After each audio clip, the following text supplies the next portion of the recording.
Star Trek 57, M23, take 2.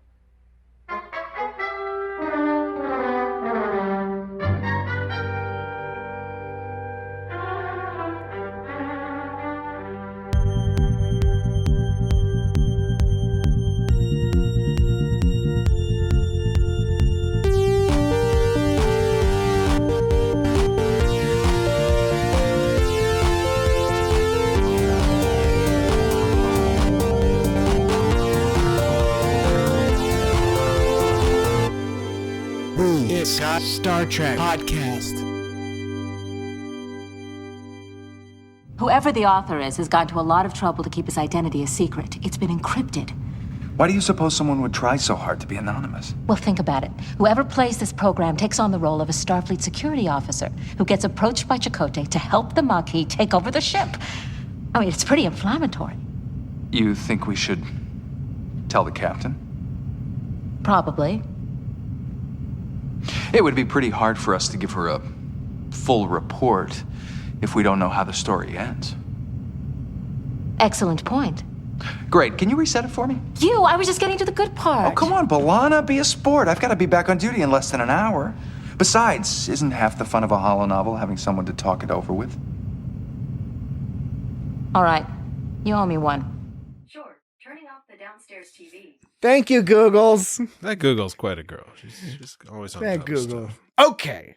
How about this? Now, time to start the show. Yes, at long last. From our perspective, It's Got Star Trek podcast. it's time to start the program, Television. the podcast program. Take a breath. Telecast. Take a beat. Okay, Take all a right, beat. All right. Hello. Try to look at the bigger picture. Hello, Hello. hello, and welcome to Hello. hello and welcome. Hello. to the It's Got Star Trek podcast. That's like a beginning of a Madness song. It's like, good morning, or it's hello, good morning, and welcome. All of that.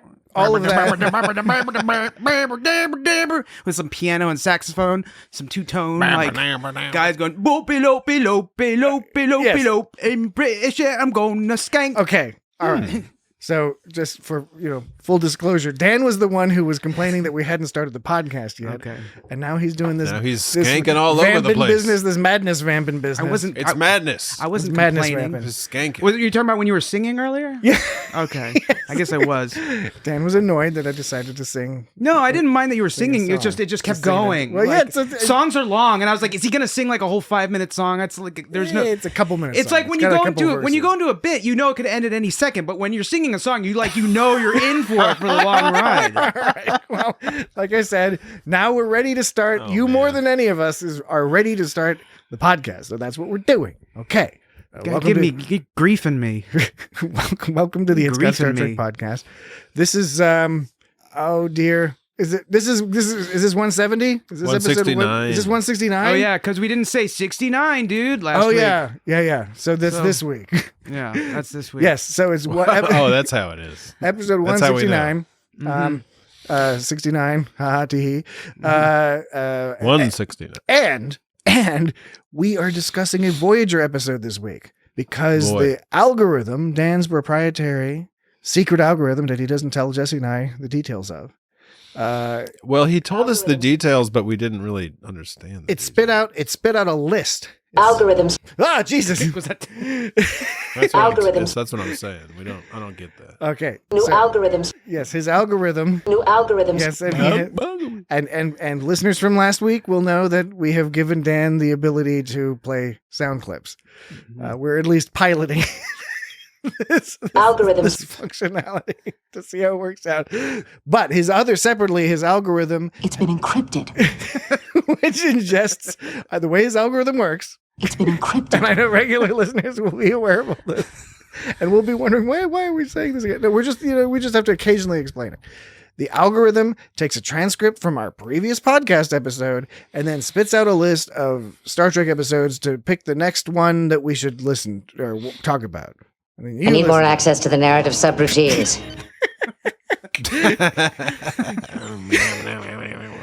And in this Algorithms.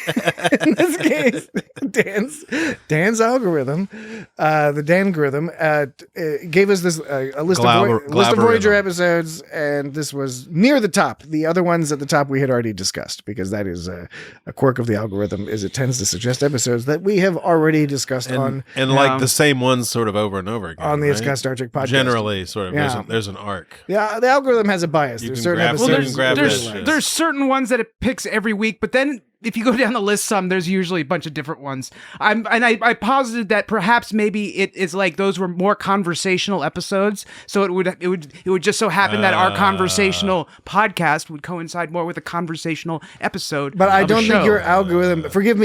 Forgive me if I'm understanding your capabilities, but I don't think your algorithm is sophisticated enough to judge the vibe. No, but the podcast, but the content, and then pick a similar vibe. No, but it's because if you have a more conversational conversation, God damn it!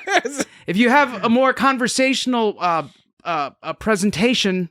If your dialogue, whether it's through podcast or TV shows, is more conversational, and a podcast would be more conversational. If you had an episode of a TV show that was more conversational, that would imply that it would use similar words. Do you think these episodes have been more conversational? I don't know. It's also doing episodes that we've already talked about. Yeah. It does that. That's because it doesn't get rid of the old episodes. That's why I'm saying it picks the old episodes that we've already talked about. It's like what we've already done, like becomes part of like what it looks for. No, I mean, I think they've always just picked those. It doesn't like accumulate ones that we've already done. It's different. It's like totally a new data set each time. Really? Okay. It just there's like 3 or 4 of them that it tends to pick over and over again, and it favors DS9 heavily. And I think that it's just because maybe the type of conversation we have favors a certain type of words. I think your algorithm maybe just has good maybe opinions. it's the tone of our podcast. And the tone of Deep Space Look, Nine. I'm just making one hypothesis. That's it. One hypothesis. I'm just hypothesis. saying I find this all very peculiar. But I find it peculiar too, and I don't know why it's doing it, which is why I'm making a hypothesis. But I'm open to suggestion because I really don't know at this point. But I'm totally cool with it because it has. I wouldn't begin to even in fact, guess. Suggested a number of excellent episodes to discuss. We've always worked through these weird little quirks. Whatever you say.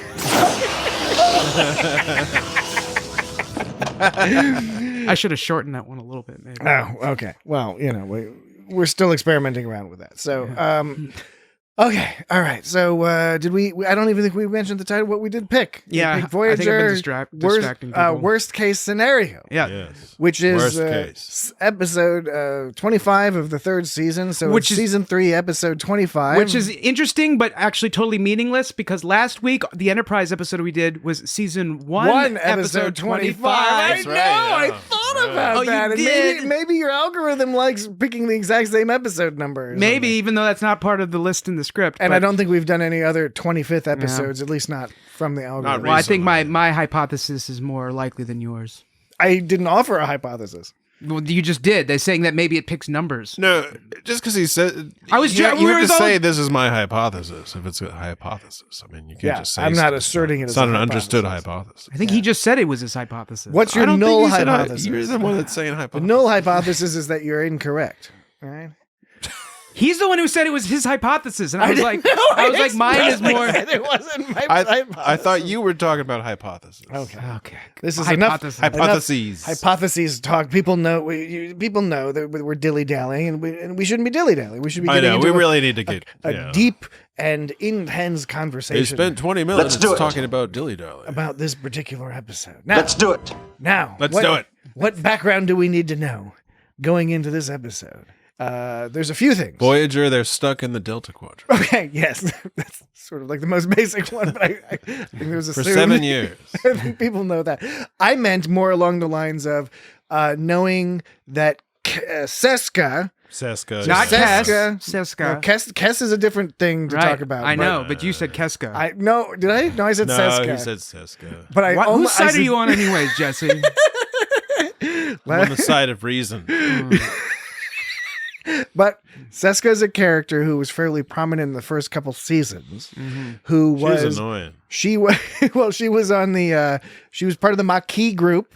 She appeared to be a Bajoran, She was actually but she was actually not. a Cardassian. She was a Cardassian who was spying on the Maquis. And I think she died in the episode State of Flux. Totally died. Yeah, she ended up dying, but point being is she was a Cardassian spy undercover for the Maquis, and then she was on Chakotay's Maquis ship along with B'Elanna when, they got thrown into the Delta Quadrant with Voyager, and then they teamed up, and then that added, she had some interesting dramatic stuff going on in this couple of seasons because she's really one of the few of the Maquis that was continued to be hostile. And more of that was because she was a Cardassian. Yeah. Because she wasn't actually a Maquis, so she was just aggravated having a Cardassian to do all the Maquis. Starfleet style stuff. So, all that aside, she died, and everyone's like, we saw you die.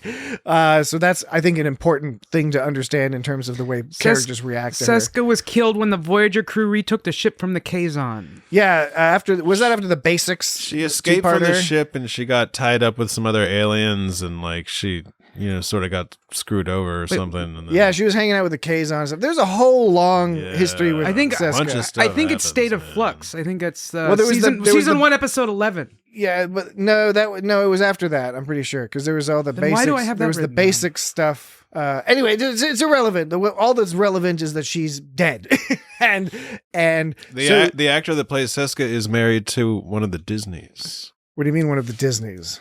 Somebody in the Mickey Mouse? Disney family. Oh, Donald Duck? His name is Tim Disney. wait, now Did you make that Tim up? Disney. No, I looked it up. Tim She's Disney. married to Tim Disney. Yeah. Good afternoon. I'm Tim Disney. He's like a grandnephew or a great grandnephew of Walt Disney. I gotcha. All right. Cousin of Randall Disney. I don't know about a Randall Disney, but He only knows about Timothy Disney. So I'm Timothy Disney. yeah, he's got a really high squeaky voice. So when I type in what episode did Seska die, I see State of Flux come up and I see maneuvers come up. Maneuvers. I don't know. Okay. I don't know, dude. Does it matter? we're It's not- those aren't the episodes we're talking about. Yeah, we're not unpacking the entire history. Just setting up the fact that She collapsed and died reaching for her Seska. baby. Yes, her baby. Basics. Yes, Basics. That's what I said earlier. There's a two-parter, and that's So what somewhere along- You said Basics There's like a- followed there's that like a episode. monster. You said Basics followed the episode that she died. No, I'm saying I thought that was the episode she Okay. died. So Seska somehow she got off the ship and she's such a sneak that she decided just in case anybody ever decides to mess with this program, she's going to put a booby Yeah. trap in it, Okay, which is interesting. yeah. No, that was But it's really crackpot that she did. That's such a nutty thing to do.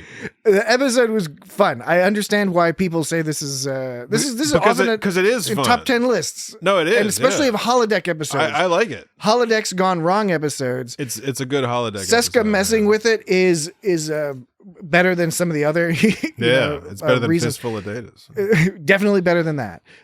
On the other hand, yeah, it does seem to be a little ridiculous to be like, my whole secret plan is this. I'm going to mess around with the this half-built possibility program. of this trap being sprung is so low that it's just so nutty. Like, just in case, I'm just such a and it was- conniving sneak. That And it I'm was going to so do this. sophisticated. You're right. So on the point number one is it's unlikely to be reactivated as far as she understands, and secondly, that the level of sophistication is such that it's overriding like hugely important ship systems. It's like if the Maquis even had like a couple of Seskas, they would have fucking won, but they didn't.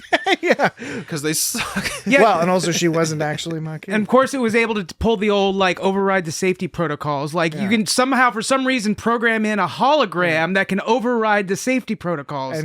Why didn't she just drop 100 go sort of following what Jesse was saying? She could have just made 100 copies of herself and wreaked even more havoc. There's no end to this. Why did she make it so that she didn't shoot them right away? Yeah. Shoot. Anyway, we're getting ahead of ourselves. Wait, Jesse, Why didn't she put a hollow version in one of the hollow programs they already used, Yes. that ridiculous pool hall in Marseille or whatever? And what was that word she did what kind of trap? Booby trap? Booby trap? Booby trapped subroutines. Booby trapped subroutines. All right. Okay. How about we start at the start, Okay. per tradition, and talk about the opening sequence, right? It was fun to see fun, B'Elanna yeah. walking around. You're like, what's going on? You figure something's going on. I think the only drawback to this episode and this, or at least the first segment of this episode, when you're not quite sure what's going on yet, you do not yet know that this is a holographic program, is that if this episode had taken place in season 1 or something, you'd believe it. Whereas in season 3, you don't think Chakotay's trying to get that's why it was mutiny. that was really So confusing. you know something's It's weird. up. It's weird right off. And they kept calling everyone. Well, we got the clue that I guess you could look at it as it was a clue that something was going on, because like they were 'Cause also they're an calling ensign. ensign Yeah. all the time. They weren't Yeah. calling, and so that was like the hero was ensign, you know. Yeah. So I don't know. I didn't I noticed that the second time through. I was like, yeah, right. That is Video game style. Right. And then if you actually watch the opening, B'Elanna, the first shot of her, she's looking like all curious and a little bit psyched, like she's looking around like, what's going on? Yeah. It's kind of subtle, but the first time I watched it, I was like, I didn't think of anything, but then the second time I watched it, I was like, oh, she's like looks like that because she's exploring a holo novel. Yeah, and so she's a video game. Why? It's a video game. A video They game. call It them is. holo novels to sort of class it up a bit, but they're video games. It's like a role playing video game. There's nothing wrong with video games, but it was the 90s, and people in the 90s were all like, "The kids shouldn't be playing the." Well, yeah, when the Neelix was when Neelix was like talking about like, you're talking about the new holonovel. I tried sending an encoded message to Captain Janeway's shuttle to warn her about the mutiny, but Chakotay caught me, phasered me, and the program reset. Next time, I'm going to pretend to go along with the conspirators and then stage a counterstrike. That's line right there. I mean, it's a very long. I mean, it was a very long excerpt that you read out there. I know. I was wondering, like, should I just from here on out, instead of reading these scripts, should I just record them and play them back? Well, yes. Or is it more fun if I say it myself? Well, I don't know. mean, it's look. There's more fun. The more professional thing would be to actually take the clips. Yeah, I guess you're right. And take the recordings, and then you could play the recordings live and be like, "Well, we're going to comment." That's what they on do this. in the big time. Yeah, the big big time. Big folks. boys. Big boys. The do types that. of folks that get invited to the Star Trek Picard premiere parties in the old Hollywood. We didn't The get old involved. Hollywood with the big letters. They're like those. Hey, this got Star Trek boys. They're a little too mouthy. They're a little too mouthy. We can't have them showing up at our They party. start being talking all- about they being all talk about the mouthy. Orville too much. But what's the difference though between a holo novel and what we now like back in TNG when Picard and Guinan were on some kind of like Yeah, right. private eye shit, Yeah, like, right. or when they go to the Old West in TNG, that's the holo novel essentially what they're doing, Yeah, right? right. And Yeah. like, and then the Also, video games, by the way. and the holo suites are like porno holo novels. Porno holo novels. On Deep Space Nine. Yeah. I guess there's no they were narrative. just- There's no real they're narrative. just I like- guess. No. You can have porn stories, but they also have other files available. Yeah. What just, other just to files? clarify, What do you- Anything goes. Man. on Deep Space Nine, you were not obligated. I'm just saying, like, to what- Well, there's participate baseball. in There's holographic. baseball. Yeah, there's holographic baseball. You're saying DS9 that you don't Yeah. have to have sex on Baseball. DS9. Yeah, you don't have to You can have play sex baseball. on Play by Deep Space baseball. Nine.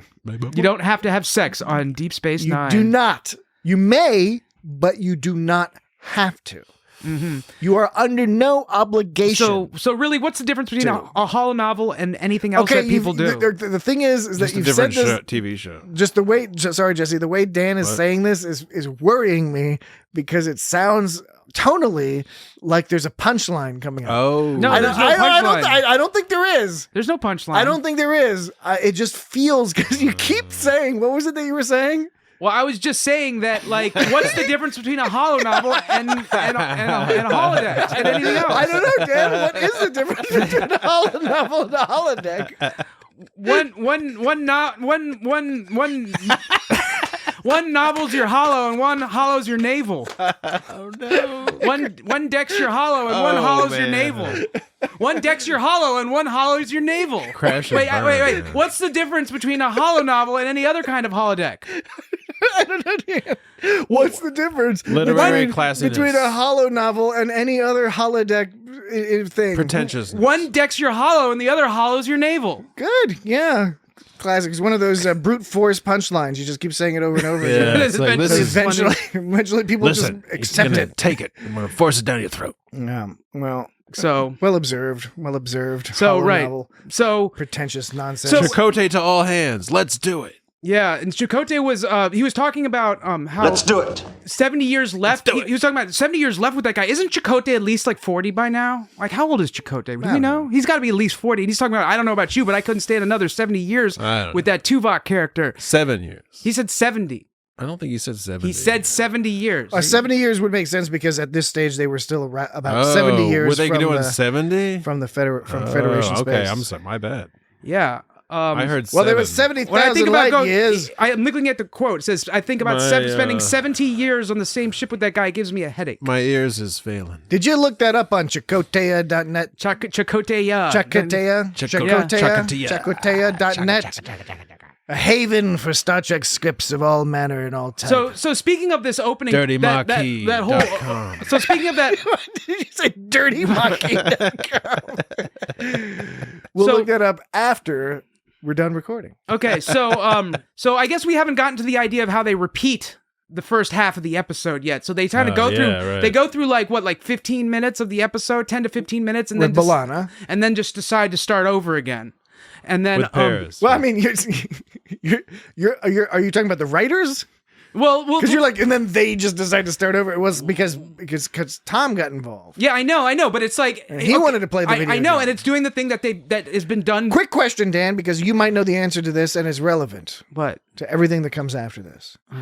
You mentioned how the main video game characters, the player characters, an ensign, and it is referred to as ensign. Do they have the ensign pip? I don't know. That's They a good- do. Yeah, there Did you was check? a pip. I was- saw, Because I saw I a checked. pip. I remember the uniform. I think was pretty standard. It was Okay. always an ops uniform. Okay. Yeah, an ops uniform, but I couldn't remember. I didn't look. I didn't think to look for the pips. They make I their saw a pip. they make their uniform. Because And that I was also don't huge. like Voyager style pips. If I'm being honest, I'm glad they reverted back to TNG style like circles. You know what I'm saying? Because like Voyager had the little diagonal action, and I was like, I don't know. I don't know. And how to then read and that then the Maquis got their own thing going on. I don't even understand how that one works. so the pips were there. I didn't notice that. Jesse did. Did you also notice that when Paris was running it, of course there was like NPC Paris as well? Yeah. So does that mean that when Harry plays the game, like that, the Harry in the corner was Harry has to shoot himself. Harry- He in the has to corner, shoot. He has to shoot yeah. himself. Yeah. Right. That's fucked up. So no, the writers they did the thing which has been done before, where you go back and you replay the scenario, except slightly different parameters, so it kind of veers off a little bit. Although I felt like in that when they repeated the beginning of the holo novel, it kind of went on a bit long. It kind of dragged on like a They minute or started two longer. right than at the beginning. Yeah, they did. And actually, if you want to hear something real quick, like it takes about a Do minute. we have the facility to do that now? We do. All You know right. how we can do it? We can do it through magic. Okay. So this is the opening. This is the opening. This is the opening This conversation is the opening. with B'Elanna and B'Elanna. Chakotay. Chakotay. Where are you headed? The bridge. Mind if I walk with you? Not at all. So, how's it going? Not bad, I guess. Tuvok still giving you a hard time?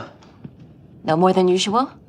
I don't know about you, but when I think about spending 70 years on the same ship with that guy, it gives me a headache. 70. I get the impression a lot of the crew agrees with me. Maquis and Starfleet. Maquis and Starfleet. Starfleet. Now Paris. Where are you headed? The bridge. Mind if I walk with you? I was kind of hoping you would. So how's it going? Couldn't be better. Brown. Tuvok still giving you a hard time? Oh, doesn't he always? I don't know about you, but when I think about spending 70 years on the same ship with that guy, it gives me a headache. Not to mention an upset stomach. Oh yeah. Now I'm gonna play it. Tuvok's the kind of guy you want on this ship, man. Now I'm gonna play it with this with just What? Chakotay talking, except for one bit at the end, and it's overlapped. Where are you headed? Mind if I walk with you? So how's it going? Chakotay Borg. Tuvok still giving you a hard time? I don't know about you, but when I think about spending 70 years on the same ship with that guy, it gives me a headache. Not to mention an upset I get stomach. the impression a lot of the crew agrees with me. Maquis and Starfleet. That was over. Maquis and Starfleet. All right. That was Now we that have one. the answer to an earlier pre-podcast recording mystery where Jesse and I were confused because Dan was over there with his own personal separate headphones on with such an odd little smile on his face, such a self-satisfied smile. I was actually seriously smiling at some. You were saying something interesting about a thing. Different. What's funny is that no, Patrick. He was singing a song or I was something. like, that Dan knows he's got something good, and See, it's He had that his own. Chakotay He had double. his own headphones, different than the headphones double he's wearing Chakotay now thing. for That's the podcast. Dan. That's the kind of thing that puts a podcast on the See, map. I would say Those guys at It's Got Star Trek, they put the tapes together. They put 'em and together. It matched up. Well, you're in luck because I got one more. That's the kind of thing that makes people go like, I'm going to march over to iTunes right now. I got one And I'm more. going to give them a One more. 5-star rating. And then I'll come along and give him a takedown notice. Because they used it too much. They used too many. No, I think it was funny that you don't believe that I thought that I when I say I was laughing at something you were saying, you don't believe it. That's what kind of low self-esteem you must have. It was because it wasn't laughter. It was you had a look on your face where you were like proud, like you had just like you just accomplished something so great. And now I know what it was. It was because you knew that you had this excellent recording, because that was really cool. Okay, well, I have one more. It was a little strange. Yeah, it was strange. Is this one Chakotay? And it's the same one you just played, except it just has Janeway asking for coffee over and over, like auto-tuned to a techno beat in the background. There's coffee in that nebula. This one is actually kind of a longer one. Do we have time for one that's 2.5 minutes? I think we do. Yeah, I mean, sure. Because Okay. we can talk. Like if Jesse and I are like get a little squirrely or bored, we can be all like. So this is the scene beginning with Janeway and when they're going the whole mutiny scene. Okay, the whole mutiny scene. And one of them gets ahead of the other one at a certain point and gets way ahead of the other one, and that's just probably. It's probably. I mean, I can tell you which one gets ahead. You want me to just tell you which one gets ahead, or do you want to guess? Why don't you just tell us which one? I vote for guess. Okay. Okay. I guess it doesn't matter, does it? No, I'm excited because you seem embarrassed about this. It's not embarrassing. It's just one of them gets really ahead. Okay, just go ahead and play it then. Well, Commander, Calibration. Voyager's all yours. It's the first time for everything, I guess. Don't worry, Captain. I'll keep your ship safe and sound. I'm sure you will. Shuttle ready to Captain Janeway. Voyager's in Paris. Shuttle's ready to go whenever you are. On my way. On my way. Captain, I've been thinking. Are you sure you don't want to take Lieutenant Tuvok? Just in case the Ricani turn out to be less friendly than they seem. I assure you, Commander. I have thorough preparations for the mission. You, on the other hand, are still adapting to your duties as first under the circumstances. Under the circumstances, I believe my time will be better spent assisting you in your efforts to justify the trust the captain has placed in you. I appreciate your concern for my safety, Mr. Chakotay. Lieutenant Paris and I will be just fine. Lieutenant Paris and I will be 24 hours. I'll see you in 24 hours. Lieutenant. You are illustrating well how much, Lieutenant, though they repeat it. I want you to keep close tabs on the It's like captain's some kind shuttle. of excellent counterpoint. Ensign, make sure she doesn't run into any trouble. Let's shut down the transporters and start that diagnostic we've been putting off. Let's shut down those transporters. Are you sure we should start that diagnostic? I can't believe it goes on this long. Ensign Kim. Sir, are you sure we shouldn't wait for the captain to get back? Do as the commander tells you. Given a direct order. Aye, sir. Do as the commander tells you. We ain't found shit. Have you finished upgrading the internal sensors? Have you finished upgrading the internal sensors, Ensign? I'm working on it, sir. I hope so. Wait here. Milana was very staccato in her lines. No, it's just tomorrow's duty roster. Like, so she decides to go along with Chakotay right away. Is something wrong, sir? And then like Paris is like going back and forth so much that like Chakotay doesn't even shuttle has gone to trust him anymore. Yeah. Thank you, Tuvok. We're almost there. It's sort of Chakotay funny. to all hands. Let's do it. Captain Janeway shuttle has gone to work. Thank you, Tuvok. Chakotay to all hands. Let's do it. Let's do it, sir. It sounded like somebody was like, fuck! It's not over yet, Chakotay. You're wasting your time, Harry. All my teams have taken control of security, engineering, and all key systems. You'll never get away with this. People won't fight back. That's going to be a little difficult. All your off-duty Starfleet friends have been locked down. Your in off-duty quarters. Starfleet friends.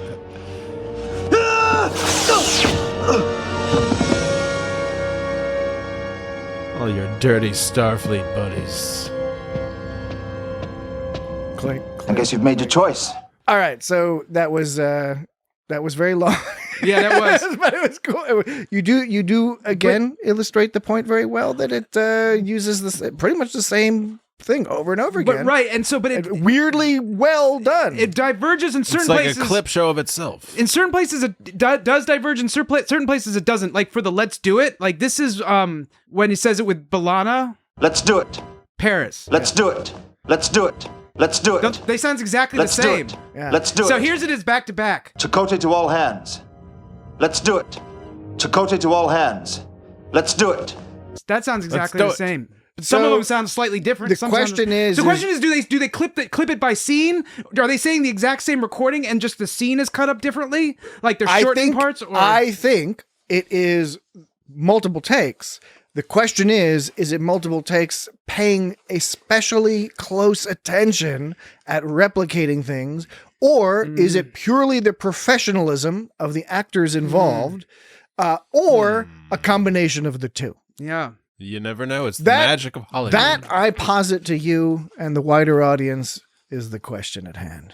The wider The world may there never know. may even be an easy answer to this question. I couldn't tell How you. many licks does it take?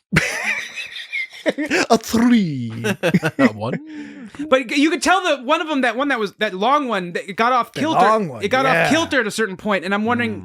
I guess that's based upon slightly different choices that the ensign made, combined with just the way they chopped the scene. Like the second one, of course, was going to have to be slower or quicker, shorter, which is what I hoped like would a happen. magical feud. Because the second one went on as too long as it was, but at least they made it a slightly shorter than the first one. But it's like we replayed the beginning of the episode, and there wasn't as much different to keep me really that entertained for like the second playthrough of that first beginning. Why was she all pissed off anyways? Couldn't like. Who was pissed off? Well, he was like, let's start over. And she's like, oh, I just started. But it's not like she was doing it with him. Like, couldn't he go to another holodeck and do it? Yeah. Watch, you know, How many holodecks do they have? I I didn't say that. That's not how I talk. Meet you in holodeck 3. Okay, so how about for a break? Yeah. How about, yes, I think it's time for a break. It's right about that time. And when we return from the break, we will return We're going to tell you what it's like. to our conversation about Star Trek Voyager's Season 3 episode. The worst case scenario. Worst case scenario, the 25th episode of that season. All right, we will be right back. Okay, now we're back. We indicate that we're back by explaining that to the audience. We came right back.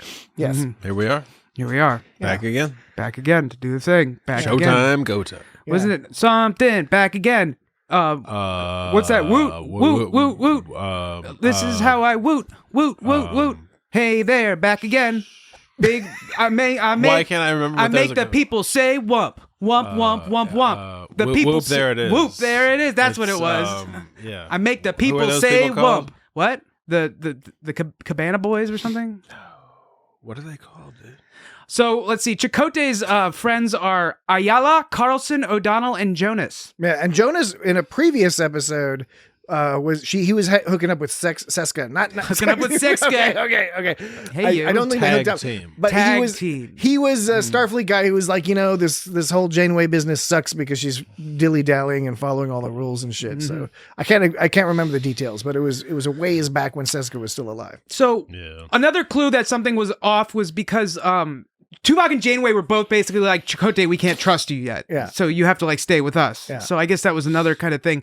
But what was the whole deal with Harry? Like Harry got berated. Like they made it a point of berating Harry like in each scene. Like Tuvok, Well, that was what Voyager. That's just did. they're just always hating on him. they're just always hating on Harry. What it was? Well, It's part of the narrative structure of every Voyager episode. At some point, Harry had to be dressed down in Yeah. some fashion. because You play clarinet too much. Because I think it was Chakotay said something about like, well, let's run those diagnostics while we have time. And Harry's like, I don't think we should do that. Or no, he goes like, should we be doing that with her away? And then both times Tuvok's like, Harry, do your fucking job. Yeah. And so, right. So dressing down of Harry, that's a bummer, man. Why? It seemed unnecessary. It's very unnecessary.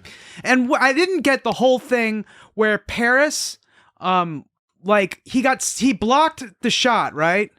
He was like, Harry, look out, you know. Remember that? And then the next scene, remember that part? It was pretty sweet. He blocked that shot. It's pretty sweet. He like knocked him down. He's like, hey, Harry, walk out. And then he like did a spin kick and hit the phaser blast away. They're off best the wall. buds, those guys. He did a back kick and hit the phaser blast into Janeway's shuttle pad. Back kick. And then the next scene they were in the jail cell, the brig. And it was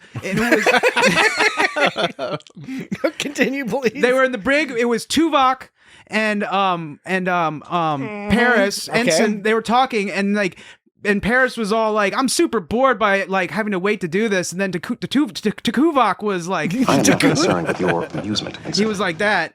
Say it again. I'm I sorry. am not concerned with your amusement, Ensign. Yeah. Yeah.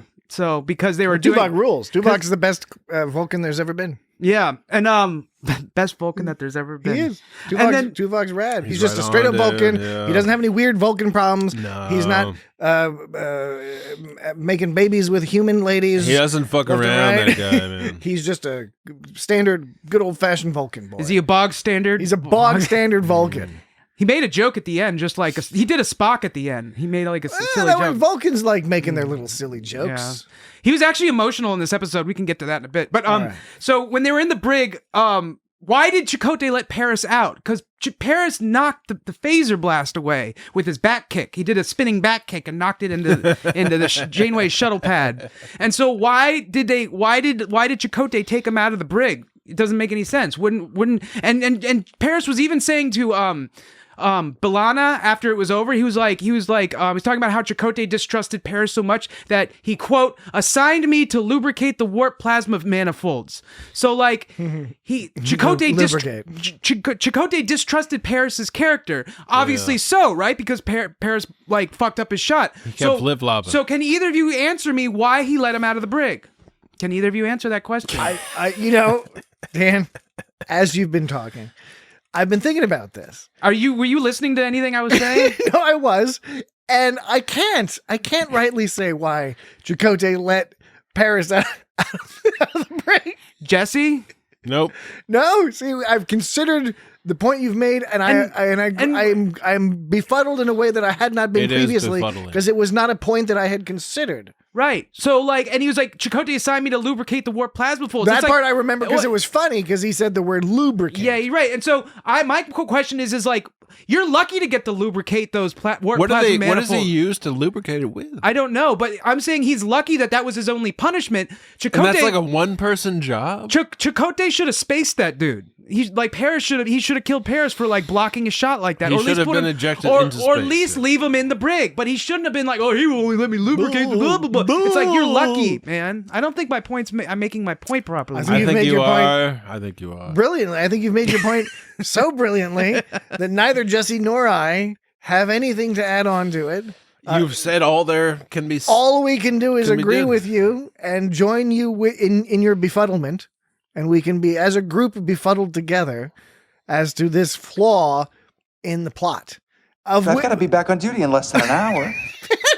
Less than an hour, and because as enjoyable as this episode is, there are many of these types of things. I hadn't noticed that particular one, but there are other ones that don't make sense. Like, for example, like Seska is just marching them around for a little while, and then she keeps saying like, "Oh, I'm going to shoot you later." Oh, right. But like, why aren't you shooting them now? I don't know. Is there a reason? Did I miss it? Perhaps you don't shoot people later. You shoot people now. It was just all it was the video game aspect of it, which was fun. I mean, because it would have been obviously boring if she just murdered them both. And if you have to shoot someone, you don't prolong it. You just shoot them, right? Yeah, well, that's why. Come on. There was one part where Paris goes to the Holoseska. He's like, you programmed all this. Holoseska. The malfunctioning phaser, the version of Chakotay who's attracted you, none of it's real. And then Holoseska goes, you hear that? He thinks this is a game. Show him it's wrong. And like you just said, it obviously is a game because she says she counts to 10, lets them run away, which is not a run and more of a light jog that they're doing like a spry little jog. Because it's hide and seek. Yeah, they're playing hide and seek, exactly. I'm going to count to 10 and I'm going to come find you. And then she found him and like killed Janeway, but then she was like, okay, I'm going to let you run away again. And it's like, she's what do you mean it's not a game? You can't say it's not a game and then treat it like a game. And then like the doctor injects him with nitric acid, which seems like it would be bad for you. I don't know. Yes, and at first I thought he said nitrous. It was like is he just giving him some whippets? But no. No, it was nitric acid, which sounds less pleasant. Sounds bad. But also not lethal. No, I guess not. Just sort of like stingy. Yeah, stingy and it seemed like he was just stingy and be like, that's no fun. Well, I'd say it is a game. It's just a deadly one. Yeah. That's a deadly game. Yeah. At least it was about to be at a certain point. Yeah. It wasn't, Oh, and so up until that point. So, like, there are absolutely no stakes in this episode up until the final, like, 13 minutes. When that's when, like... What other forms of cuts of meat are there? I knew you were going to fucking make that joke. Loin. I knew chops, it. I called that shit. Tenderloins. Oh, my God. I was like, there's no way he's not going to say something about that. But the stakes? I don't know. I think I've needed iron lately. Yeah. The other day I was like all feeling down and I was like, I'll get one of those. I'll get a big hamburger. And I ate the hamburger. Yes. I felt much better. Well, thanks for letting us know what you ate the other day. It's winter. That's really important to us. I think I needed the iron. Yeah. And also possibly I watched that movie, The Menu. Okay. Oh, word. And that made me want to have a hamburger. So, Hamburger. Anyways. Hamburger James. There's nothing on the line. Right, there's no stakes. There's no stakes until the last 13 minutes when they just kind of create this sort of thing that happens, and it's all solved by Janeway saying like, okay, now I'm going to do this. And she's like, and then B'Elanna's going, oh no, she did this to counter what you just said you did. And Janeway's like, well, now I'm going to do this. And then B'Elanna's like, oh no, they countered that too. We need to do this. So all the shit that was happening to win was just shit they were saying was happening, and then it happened. And they even made a fucking joke about it. They at the very end. Who says Deus Ex Machina is an outdated literary device? Yeah. So they self-reference the fact that that's exactly what they were fucking doing, which earns them at least a few points, I guess. But it's still like 13 minutes for the conflict. There was a few writerly jerk-off moments when they're all talking about, the actions of the character must stem from their previously established. It's like, yes, but doing that on Voyager, no offense, it's almost like you're jonesing on yourself because as much as I loved Voyager, one potential critique of Voyager was they would frequently dispense with characterizations if it was convenient to the plot they wanted to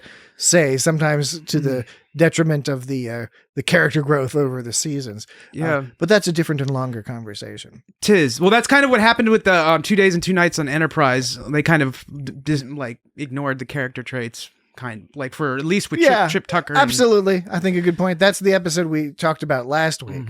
Yeah. Yeah, and one part, Tuvok's like, when Chakotay starts like acting differently at during the climax, because she said he did.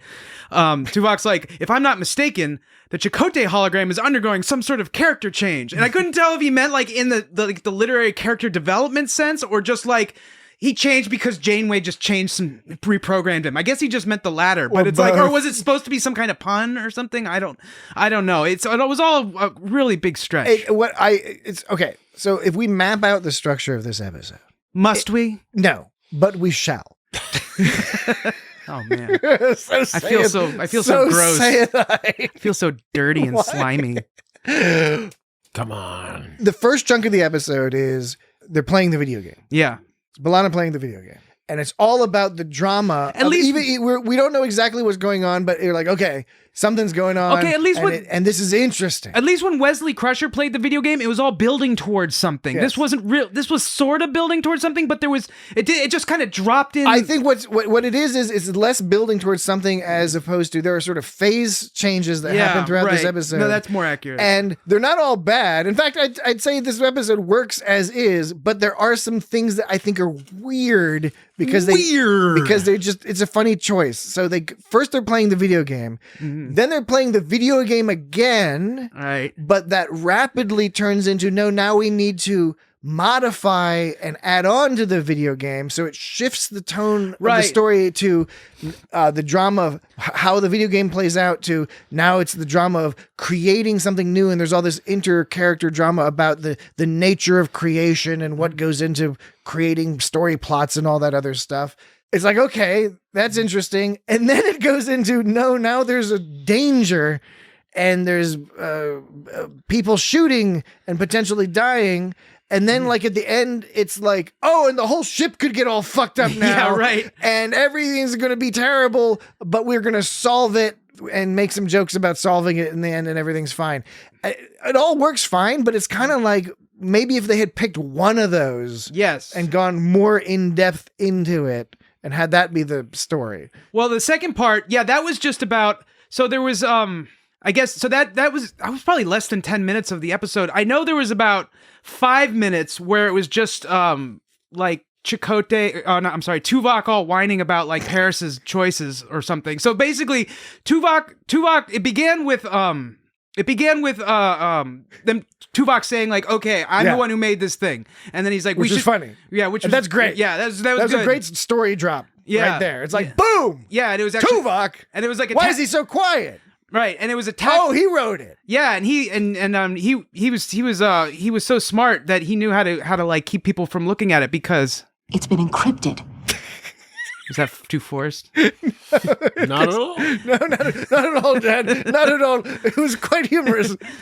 The timing of that audio file that you had played previously, but now you've played again. Yes. I did a better job this time. All right. So it's like a training simulation, and it's like, oh, of course it's a training simulation, you know. And then like Tuvok's like, we should trash this shit, and then Janeway goes, With all due respect, Mr. Tuvok, loosen up. and then that's when we kick off the whole like emotional whiny Tuvok thing, because like he was talking to Paris, he was talking about the Dictates of Poetics by Tahane of Vulcan or something. Taint? It was like Taint or something. And then Paris was like, I don't know anything about plot Tahane, but I know that like unexpected plot twists make for an interesting story. And then Tuvok goes, if you think I will allow you to turn this program into a parody, you are sorely mistaken. That is Tuvok getting emotional, and Tuvok being kind of like a whiny Vulcan. And of course, Paris is wrong, because plot twists are good, but only if they make sense. Just suddenly this was in reference to Janeway suddenly becoming like some evil bad guy. And it's like, that's not a good plot twist. But anyways, that's why Paris doesn't write it and Tuvok does. So then Paris makes a comment to B'Elanna about, I can make a steamy love scene between Starfleet con officer and the Maquis engineer, which was like some sexual harassment right there. Yeah, I think, but slightly inappropriate. They get together later in some. They always this is an example. Yes, yeah, but this is an example of how they've been flirting for like a while. So the second part of Tuvok being emotional and kind of an asshole, he goes, when the doctor has suggestions, Tuvok decides to send him back to the sickbay, which is kind of like assault, or at least at minimum just really disrespectful to just take the hologram and just like send him back when he's inconvenient. Now, would they have done that to any other character? You know, maybe Neelix, but maybe not even Neelix. Yeah, except with Neelix, he would just let a computer beam Neelix into space. Yeah, Space creep. Just beam that motherfucker into space. Let's be done with it.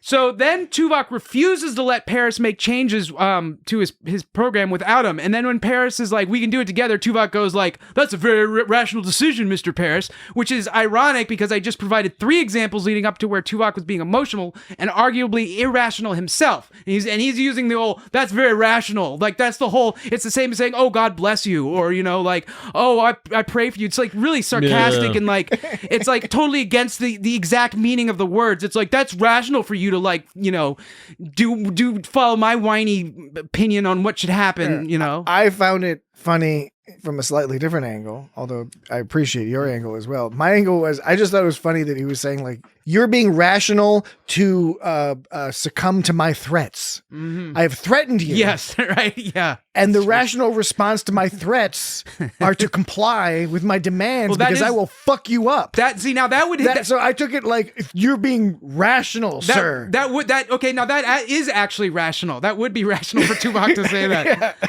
Because it was a real tough guy moment. Yeah. But different interpretations for different Perpolations. So anyway, Tuvok admits he has feelings for his creation, and and he doesn't want people fucking with it, and he starts getting all whiny about it. So. He does start getting all whiny about it. And I have a question about when he says Insurrection Alpha Security Clearance Tuvok 4774. when he what's the point of speaking your clearance code? Like, if you can say it, like, I don't know, it's probably like an audio. Just a show off, dude. Maybe a change of code every time you say it. Showboat. Yeah, I mean it's ridiculous because like if it was just by voice recognition, you wouldn't need a code, and if it's a code, then you wouldn't be saying it out loud. The voice recognition, remember, Data does that whole impersonating Picard, being all like, oh, blah blah blah blah blah blah blah. Right, exactly. Like super long ass. So there is no security on these ships because you're speaking your password out loud every time you use it. Anyway, so there was about 5 minutes of that whole situation. Was the part 2 was what you're talking about, and then it led into the whole. And weirdness where just out of nowhere. For me, I would have enjoyed, I think, an entire story about sort of the crew coming together and trying to jointly create something intentionally and maybe making some point about sort of the difficulty of the creative process. Yeah. And some sort of... That would have been good. The necessity for organicness or something in order to develop something over time. That sort of... No shortcuts to the growth of a community or something. I don't know. You could do something like that. Would be interesting and fun to watch the characters all sort of nose in and contribute in their ways that collectively maybe turn out to be something more interesting than the individual components. Well, it almost feels like they made 2 episodes. One, which was the episode you just described, and the other, which was this whole Seska thing from the start, like the whole Seska hologram business from the very start. And they just chopped off the end of one and put it on the other. Like, because it did just like switch right in the middle over to something that was only vaguely related to like what they were talking about. You know, it was just like, oh, by the way, Seska left this holographic bomb behind. I don't know. Yeah. It was freaking stupid.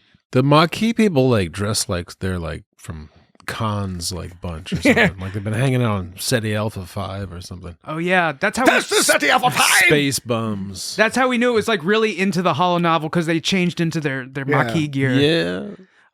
Also, Kes had her old haircut. Yeah, hey. That's true. And as well as Seska being alive. Yeah, right. Wow. So the Kes business is interesting for a couple of reasons. First of all, Kes had her old haircut. And this is only a few episodes before the character leaves Voyager. Yeah. Which is early, the second episode in the 4th season coming up. Completely out of her mind. So Kes is going to leave soon.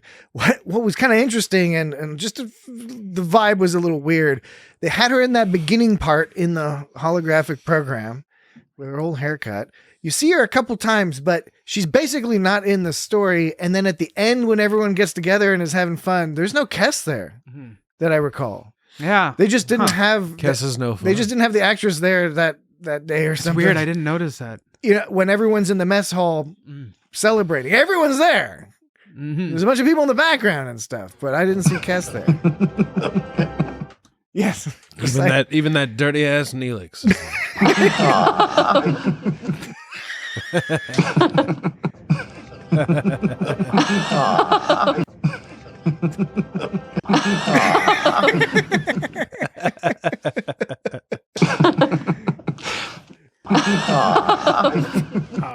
Very strange business.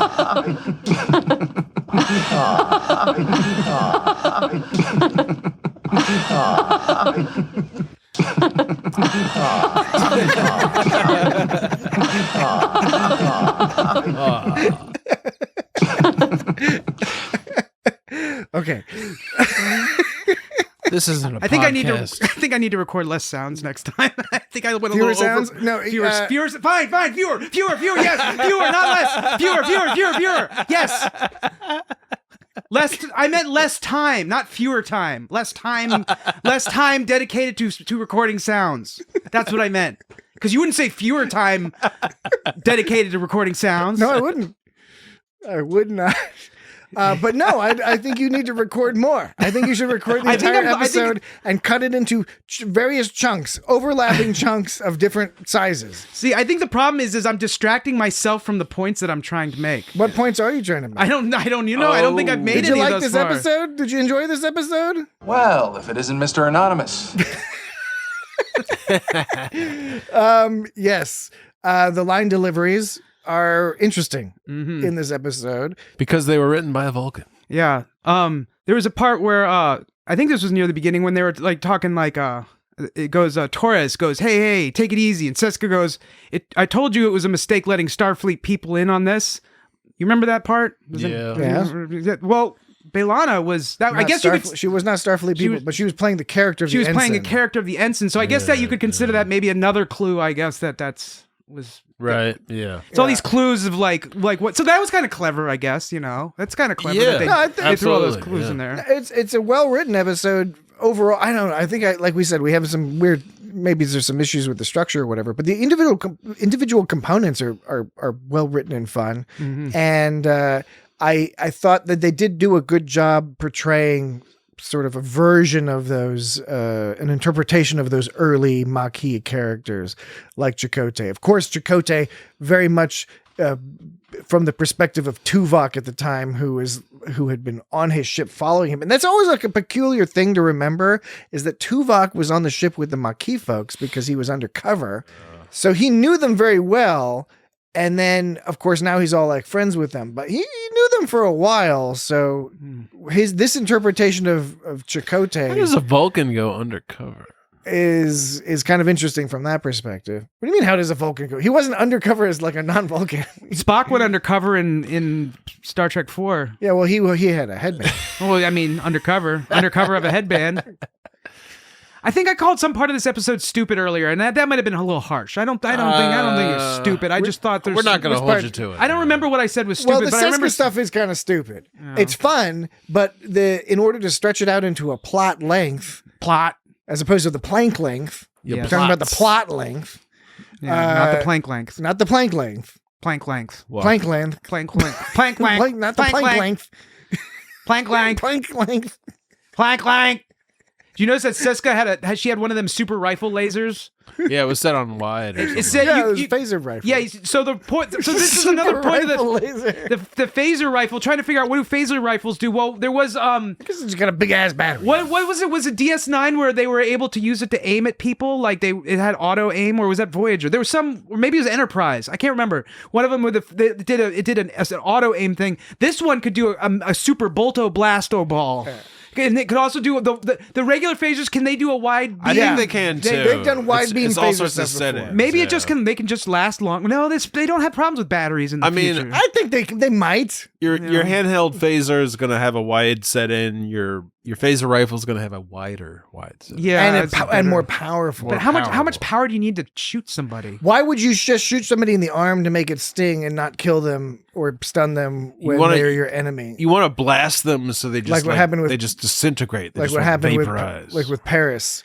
Remember at one point the Holo Seska was all like zap, and she shot him in the arm when she was saying that the safeties were off. Oh right, she was proving that the safeties were off by saying zap, and then she's like, I'm gonna find you. Find you. This isn't a game, by the way. Not a now game. go run. Seska. I like Seska. I remember liking the Seska character. Sure, but she's just the existence of the character was fun because it aggravated the crew. She's even before she was revealed to be all a good shady. aggravator. Yeah. Isn't it like when they shoot people on phasers on full blast? Doesn't it like disintegrate their whole body? If you have it all the way up. Yeah, so if you hit their finger with it all the way up, their whole body would be disintegrated. The whole body would be disintegrated. The whole body. So why do you need a more powerful rifle if you already have a phaser that can disintegrate an entire person? Maybe it goes further. Maybe, yeah. You know what? You actually might be right. It might. You have a wider beam. You can kill every motherfucker. Yeah, maybe the beam gets all extra wide. Yeah, you know. Mm-hmm. You know what I'm saying? Mm-hmm. Mm-hmm. So Chakotay was giving that speech, and he was all like, "We won't be wasting precious time stopping to investigate every insignificant anomaly that we come across." And they said, "What we will do is, acquire technology that can shorten our journey." He was like, "We'll fuck some people up. We're not going to do this TV show anymore. We're just going to get back to the Alpha Quadrant. We're going to do Battlestar Galactica." Right. To hell with Starfleet regulations. And he said, regulations. And so, isn't the whole purpose of investigating the anomalies, though, is to acquire technology and fuel to get them home? He's like, we're not going to investigate anomalies, but we're going to get technology. And I thought that was the reation they investigated the anomalies, so they could get that The shit. Maquis did not succeed, as far as I know. Right? I get what you're saying there, Dan. But I think he's making the point that, Janeway does have them investigate all the stuff, whether it's going to help them or not. And in fact, some of the stuff they do doesn't help them because it's like, oh, we've got to give this. So she's still an explorer at heart. Explorer, Starfleet, all that awesome stuff. Going to do the right thing, or at least the right thing from the way that Starfleet has been indoctrinated. Whatever that works. And so I understand what Chakotay's point is. Well, and then after during that whole, he's also saying we're gonna steal shit from people. We're gonna fuck people up and take their shit. Pirates, space pirates. That's what the Maquis are. He was like, if it's gonna help us. Dirty point taken. Pirates. In that same conversation, they did that thing that I've talked about before, where they use That's an order. Where they use they do that appropriately in this episode though. But they do the thing where they use the same number, but then change the unit, to make it seem like more significant, meaning 200 feet, more like 200 miles, when they do that but they use the same number arbitrarily. So I recorded which one that one. It was this right here. This is Chakotay with Paris. You have 15 minutes to make up your minds. I don't need 15 minutes. I'm with you in 15 seconds. Did you hear that? Paris did that shit. I heard That was upsetting. I definitely heard that, sir. Oh man, You that wanna was hear it? weird. Let's hear it again. Okay. Just You gotta catch it. You have 15 minutes to make up your minds. I don't need 15 minutes. I'm with you. in 15 seconds. Did you fucking hate that? Yes, I can see how this. Dan, for the new members of the audience, Dan is frequently annoyed by people using two different orders of magnitude in order to make some sort of a point, and It's very unscientific. so he calls them out on it, and this is yet another example of Dan doing that, calling folks out for this. Yeah. Oh god, they did do that's an order in this episode too, though. They did. They did. Yeah, I bet they did. How about this? Let's did a break. Let's did a break. Let's have did a break. How about Let's that? get to the state of being where we have recently completed a break. We just did one. All right. We will be right back.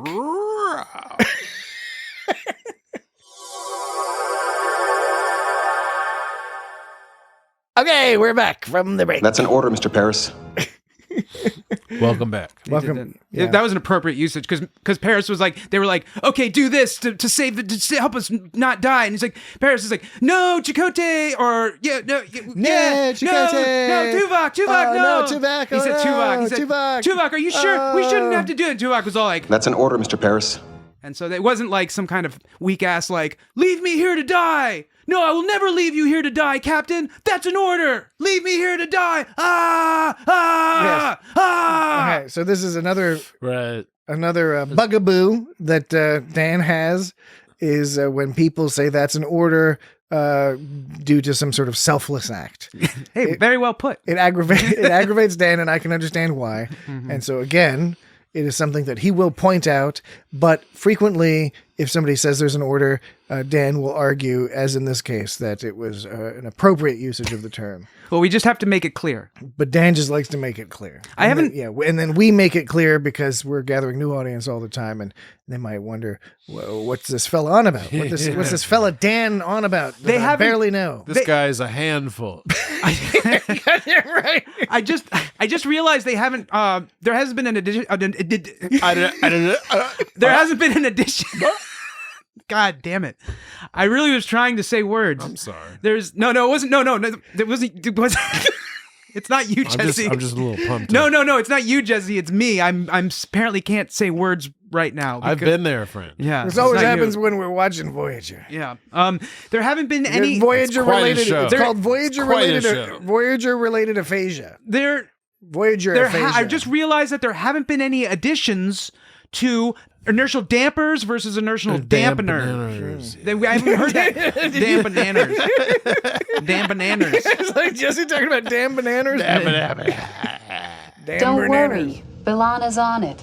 Bilana's on it. Bilana's on it. Bilana's on it. Bilana's on it. Bilana's on it. Bilana's on it. Bilana's on it. Banana Ramas. Bilana's on it. Banana Don't worry. Ramas. Bilana's on it. Bilana's on it. Bilana's on it. Bilana's Bilana's on it. Don't worry. On your Bilana's on it. bonnet. Bilana's on it. On your bonnet. Bilana's on it. Balls on you. All right. Okay. It's been encrypted. What are we talking about? Star Trek Voyager. Star Trek. Season 3, episode 25. See, all my sound effects are totally distracting from any kind of point we're trying to make. I think I got to take it easy. I don't know what sound The effects you're focus talking has about. been diffuse. I don't know what sound effects you're talking about. We're talking about Star Trek Voyager's worst case scenario.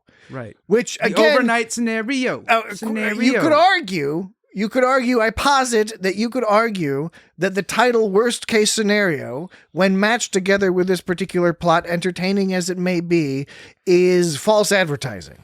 Because at no point in this storyline do I think that Voyager has encountered something that could remotely be called the worst case scenario. Yeah. Seriously. Because the next episode is when they start getting into the Borg. Yes, yeah. Next episode they're dealing with Borg and species 85, yes, 8675309. 309. And even if you Right. even if it 86753.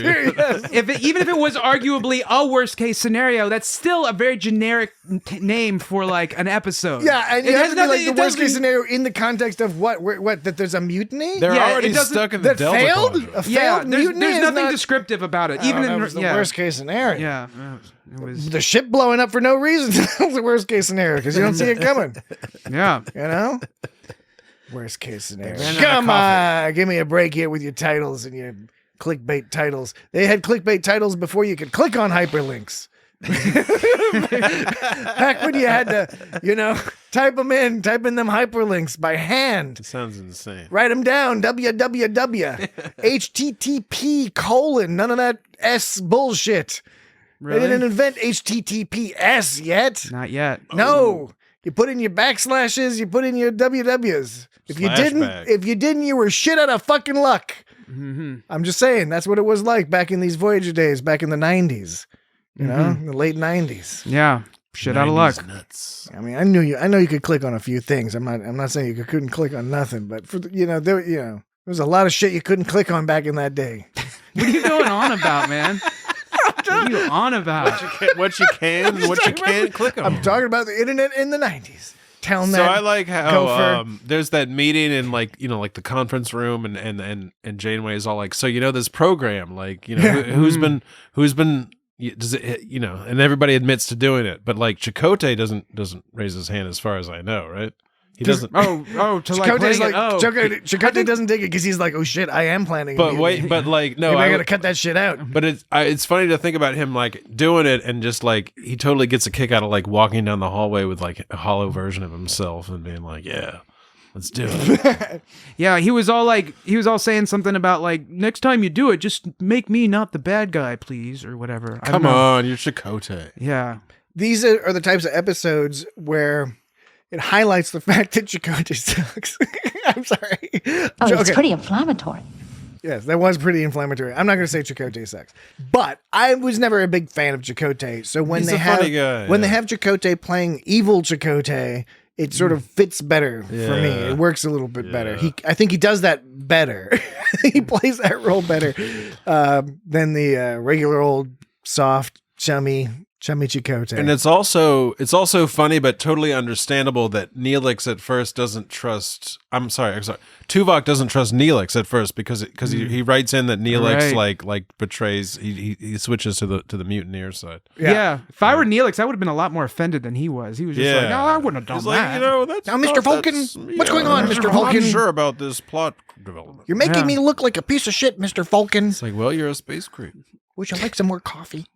I like when he was like trying to find out who did it, and then Neelix all walked in the room and goes like, "Any luck?" Me neither. I just sound like I really like the cadence of that. Any luck? Me neither. I think the cadence. Me neither. I think throughout this episode, there's a lot of bizarre cadences. Some of that being the people are playing holographic versions of themselves. Others, it's written by a Vulcan. A bizarre cadence show. It's just one of them episodes. It's the worst case scenario. Yeah, right.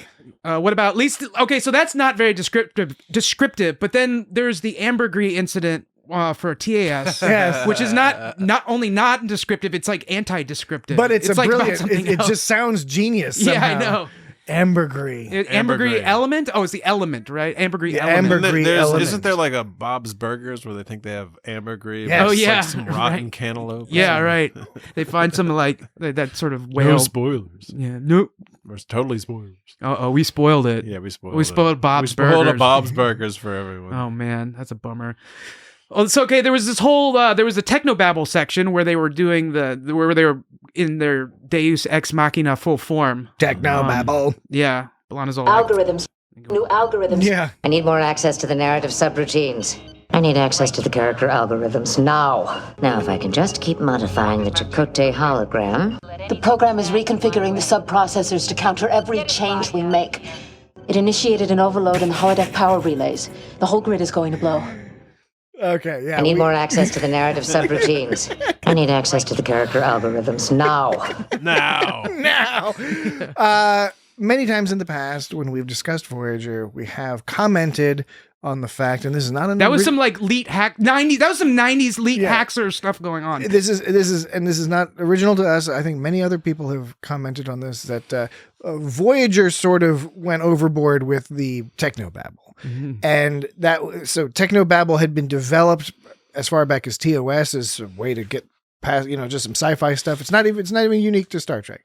But as time went on, they started using it more and more, and Voyager is just like fucking. Sometimes it's just constantly technobabble like here. But the TOS technobabble is like so much lighter than in comparison to like what came after it. Yeah, TNG it's like or sonic anything screwdriver. else. Yeah, right.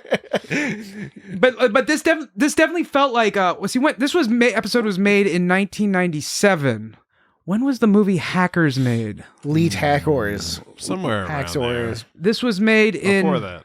Hackers was 95, wasn't it? I want to say it was 95. And so this had some vibes from that just because they were like trying to hack. They were like, I'm in, doing the whole. I don't know if they said that specifically, but they were doing those kinds of like 90s hacker lines where they're just like, the character algorithms, and then now we're in. And so they were doing the technobabble, except it was like hacker speak. And so, it was. Leet speak. It was Leet. L33T. Yep. L33T. 31337. So Leet 5013337. Super. So Leet. Yes. I'm so Leet. 80085. 8675. Boobs. Boobs. That's some elite hacksaw business. All right. Yeah. So right. Yes. No. In that same scene, did you notice that they did the whole Janeway and B'Elanna were watching the episode as the episode is happening? I was just going to mention that shit. because that was funny, and it, combined with the technobabble, like it was sort of the equivalent of when you're watching a ER or some other, especially older school medical show, and they're just like digging around in some body. You can't actually see what their hands are doing, but they're just all like, "Oh my god, the fleam flam is double doing it. Okay, hand me the double jab, and I'll dick it in the book." And that's what they're doing here, where they're just clicking buttons, and Janeway's just claiming to be adjusting Chakotay or whoever, and adding this stuff, and it's like, all of a sudden she knows how to write a holodeck. All right, well that's what I was that's what I was saying earlier. Like she keeps saying like, okay, now this is gonna happen, this, and then B'Elanna would respond with, oh no, they're countering it by doing this, and she's like, well, I just need to do this. It's funny, but it's like, what? I need more access to the narrative subroutines. And B'Elanna's like, oh no, they avoided it. They avoided the subroutines by going to Floom Flam. New algorithms. I need access to the character algorithms. Now, if I can just keep modifying the Chakotay hologram. Oh no, Seska prevented you from doing that. And then they're like, oh, the Rakutis are here. Or what was the name of that alien race? The Ribinas. The Ribinas? No, it was the Rakani. Rakani, yes. Yeah. Not to be confused with the Ferrero Rocher. Ferrero Rocher. Rakani.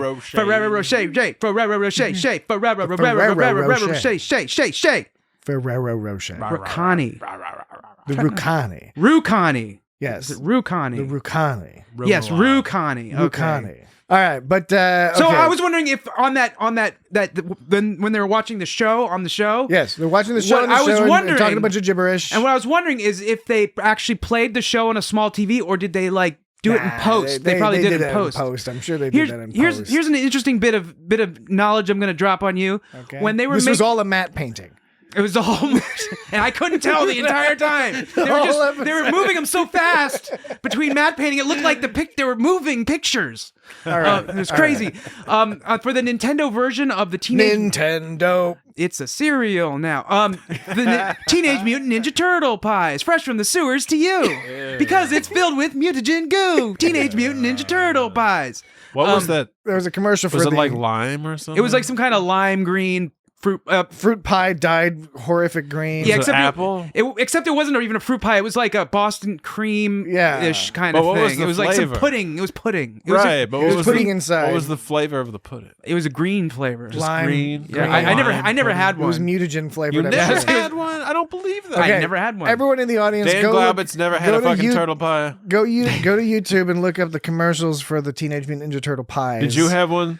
In my mind, I'm sure I had one, but I have no recollection. I wouldn't have been allowed to eat that kind lime of stuff, feels right. All right. Okay. So to continue the point for this episode. I was trying. Oh no, it's okay. I was trying to change the course. On the Nintendo Entertainment System's version of the arcade's Teenage Mutant Ninja Turtles game, at one point has a scene where they're going through the halls when they're fighting, doing the sideshow beat 'em up thing. There's a television showing the one of the foot soldiers, like or Shredder or someone is like looking at the screen going blah blah blah. There's a TV and it shows no, it's not that. It's what it is the TV shows footage of the game you're playing. Like as you're playing the game, it's showing up on this TV in the corner. Oh, trippy. Apparently that was really fucking hard to do, and they had to like do some kind of like like hacky bullshit, like workaround weirdness that was like they had to like, it was like it wasn't. They did something with the Nintendo that the Nintendo didn't really want to do, and they had to be really creative and how to figure out how to repurpose some shit to like make it happen. You'd think something like that would be really easy, but no, they had to nowadays it's probably no sweat. They had to copy like the gameplay in a certain way and reflect it onto the TV. It was all complicated. Yeah, today it would probably be pretty simple. No. But back in all's those that to say that they probably didn't have to do that. No, they probably didn't have that kind for of this television production. No, probably not. But this network television production for the UPN network. Yeah. United Paramount UPN network. So for me, I think the story may have been mildly improved if it didn't rely on this effectively a Deus Ex Machina solution of Janeway being able to help out and all this other business, but rather if it had been more of an internal, like they find some gag in the storyline that lets them exploit Seska in some way. They kind of did that. I liked how they resolved it with holographic Seska. Holographic Seska. So to me, it was still a pretty strong ending. But I'm just saying, I think we could have done without this Janeway business. I know they wanted to have her doing something, but maybe something different. Other than watching those live feed on sorry. Oh God. I'm sorry. I'm sorry. That was an accident. Oh no. What happened? I accidentally leaned on the button. Oh no. Oh no. Oh. Yeah.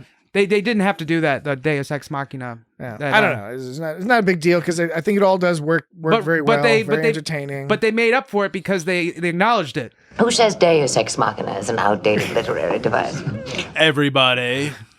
I agree with Janeway in principle. I do not necessarily agree with her in the application of that literary device. No, I agree. The whole end thing, last 13 minutes just felt really unsatisfying too, because there was a scene where Janeway like all exploded because like her gun exploded, which was fun. I did like it, but then it was creepy because she was all like, and no, that one was pretty cool and fun. But like when they did it to solve the problem, it just felt very unsatisfying. Yeah. It was cool the first time, but the second time it was supposed to be a callback to that first time, but it wasn't effective because we never saw it happen. It was just another. Well, you saw him like do some kind of flittily shit with his hands. Yeah. But I mean, yeah.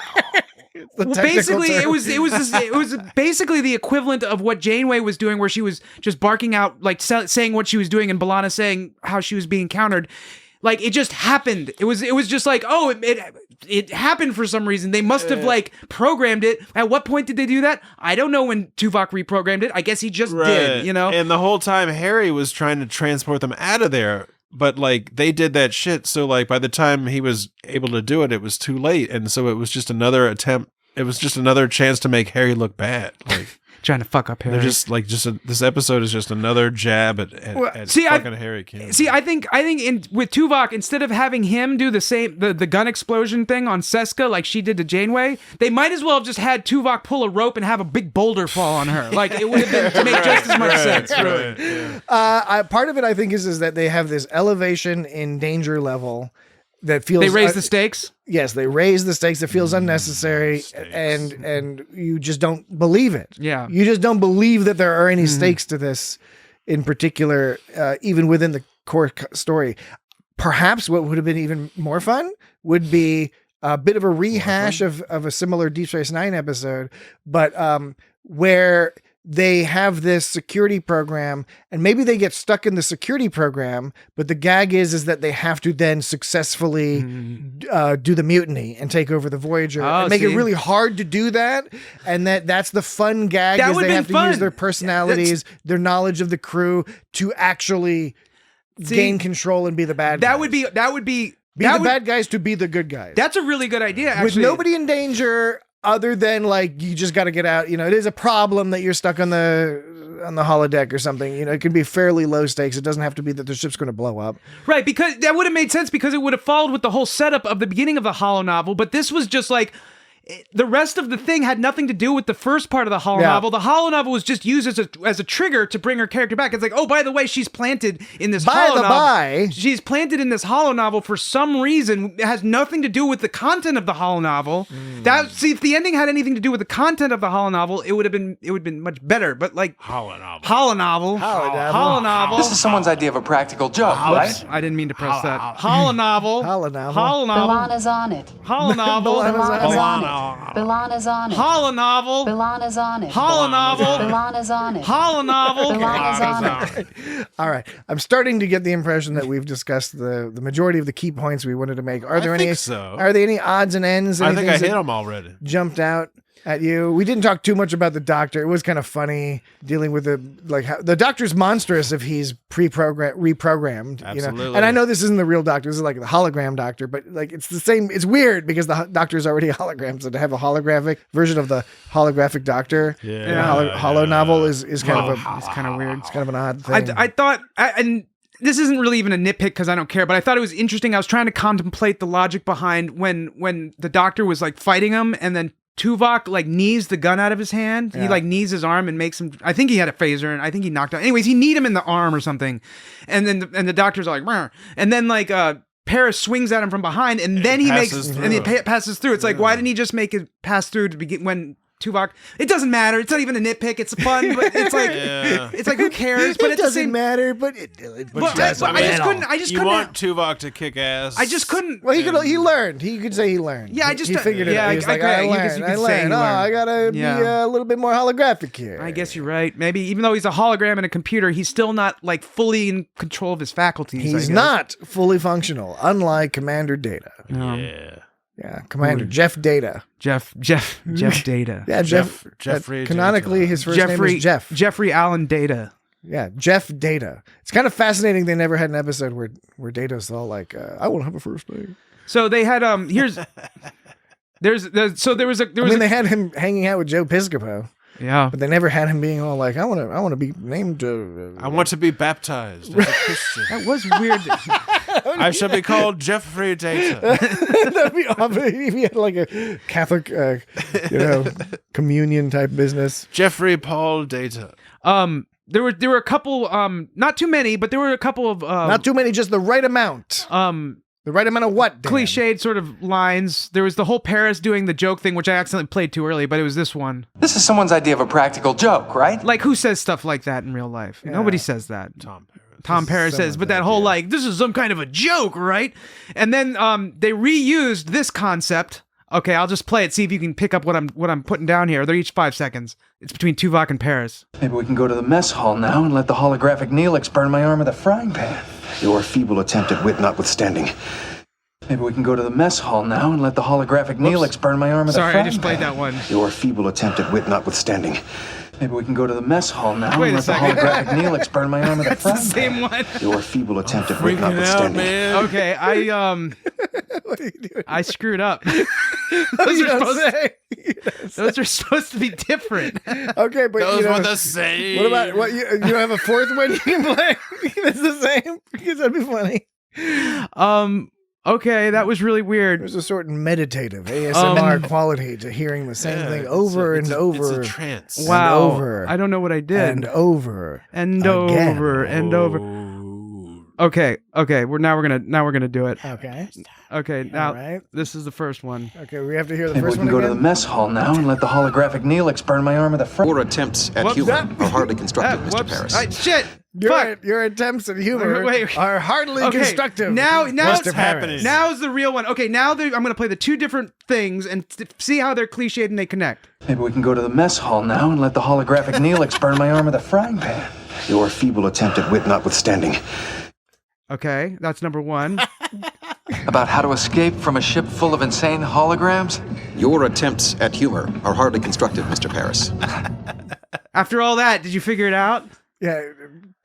Paris talks about holograms, and then Tuvok is like, "Dude, you're trying to make a joke." Why does he think he's trying to make a joke the whole time? I don't know, but I mean, I'm confused. Did you think that was going to be something difficult to observe from those two? No, I just wanted to point them out. I just wanted to point out back to back. I didn't think it was like hard to figure that out. I was just saying, This was supposed to be quick. This was supposed to take 10 seconds, but I accidentally exported the same WAV file twice instead of the two separate ones. Thrice. So I have to actually go. So I had to go into classic export. So import export issue. So to play him just now, I had to go into the audio file, the project file. You had to go all the way to the project file, and I just took something that was supposed to be quick, and I ruined it. You ruined it. Ruined it. Okay. Yeah. All right. I think it's been a great podcast. I agree. So let's end it. Tell your friends. Besides, Tuvok, if the crew doesn't get an ending, you may have a real mutiny on your hands. Good point. Okay. 70 years. 77. Do you want to hear Tuvok's joke at the end? That was Spock-like. Yes, I do. If Mr. Paris and I do create another work of holofiction, I assure you, we will choose a subject much less close to home. It's funny because they're trying to get closer to home. It's funny because you're a Vulcan. Yeah, that was a Spock joke. Yeah. All right. Entertaining episode. Yeah. Thank you, Algorithm. Thank you, Algorithm, for providing us with the idea to watch that episode. Without you, Algorithm, we would have never deigned to even think briefly about watching this episode. It wouldn't have come up. Well, because we would have been looking at some other top 10 list or something and watching that one with the Kess. Or we would have gotten to it eventually. Algorithms. Naomi Wildman and the Clown People or whatever. New algorithms. Anyway. How about a fresh pot of coffee? Why did he sound so evil there? How about a fresh pot of coffee? How about a fresh fucking pot of coffee? How about a fresh pot of coffee? I don't like that. They all float down here. What? They all float? Isn't that from It? Yes, it is. Sorry. Ethan Phillips is great. Mm-hmm. Neelix is horrifying and upsetting. Ethan Phillips plays Neelix very well as a horrifying and upsetting character. So I recorded too many. I went a little overboard with the sound Not this at week. all. I think I'll cut back next week to be. Right. I don't want to distract. Give us more. But I figured this one actually had some good opportunities, especially with comparing like when they were doing the double over thing. When they were your classic double over. the classic double over. I know. I get what you're saying, Dan. I did the special line 'em ups. I did the two line 'em ups. Yeah, man. Yeah, classic case of line 'em ups. Wobbles. Okay, speaking of next week, we don't know. Speaking next week. We don't know what we'll be talking about next week. Speaking of next week, is that what you were trying to say? We'll have to put this this podcast. You were trying to say speaking of next week. We'll have to put this podcast into the old algorithm, and then the algorithm will give us a list. Algorithms. And New algorithms. Are we due for Deep Space Nine? Is that what you're saying? Could be that animated would be series. my guess. Could be animated series, Could be maybe. animated, Who yeah. knows? Algorithms. We'll figure it out. Whatever it is, it'll be a good one. It'll be about Star Trek. We'll have a good time. But what you can do, Tell your friends. yes, you can tell your friends. I am not concerned with your amusement, Lisa. You can also go to our social media. Oh, yeah. Our social media is found all over the internet at It's Got Star Trek. Wherever social media is found. On Twitter, Mastodon, Instagram, Facebook, YouTube, all of it. And around Wednesday or something, we'll put up what the next episode I've got to be back on duty in less than an hour. will be. You can also, alternatively, you can go to the website. The website is located at www.itsgotstartrek.com. Let's do it. Yes, we should all do that. And there's all sorts of fun stuff you can check out at the website, including sorting the podcast by series. So if you're interested in just hearing our thoughts on a particular Star Trek series, you can go over there, click on that, and sort and get the numbers you need to look at. Or if you're You've just threatened the wrong woman, Chakotay. like, wait a minute, why haven't you guys talked about this episode? And then you could let us know, and we can be like, oh. That's an order, Mr. Paris. You can let us know on social media or via email at feedback@itsgotstartrek.com if you have something private or more lengthy that you'd like to send along. Like, for example, if you have an opinion on how many sound effects Dan is playing in the role of the wacky morning zoo sideline producer. Is it too and much? On-air personality. Is it Don't appropriate? worry. Milan is on it. Milan is on it. That's my favorite one. Don't worry. Milan is on it. Don't worry. Don't worry. Don't worry. Don't Milana's worry. on it. Milana's on it. Milana's on it. Milana's on it. And Don't worry. What are you worried about? what else do we usually say? Oh yeah, subscribe, Cherry. like and subscribe, leave reviews and all that. Apple Podcast, Google Podcast, all that business. That'd be great. Super Mario. If you wouldn't mind. Whatever you say. Whatever you say. Click the thumbs up and the likes and the hearts and all the other symbols that they put out there for you to use. All right, so I think that will do it for us this week. That concludes. We look forward to speaking with you next week. And Picard's coming up too, so we'll talk about Picard soon. But otherwise, we will talk to you next week. And that's it. That's all I have to say. All right. Bye-bye. Got it. Great. Who else knows about it? Don't worry about me. My lips are sealed. So what's this Ayala tells me about a new holo novel? Get in line, Harry.